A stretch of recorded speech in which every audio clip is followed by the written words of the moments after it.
Mhm. Kakain uli ako ng pansit canton.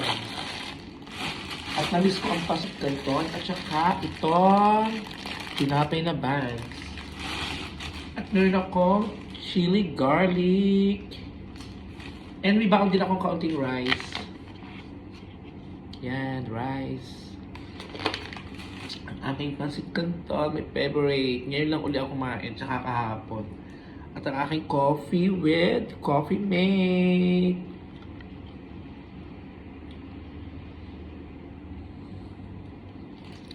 Kain tayo.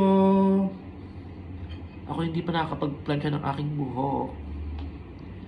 Kain tayo ng pansit canton uli. Tripan ko na naman kumain ng pansit canton. Okay po, bye.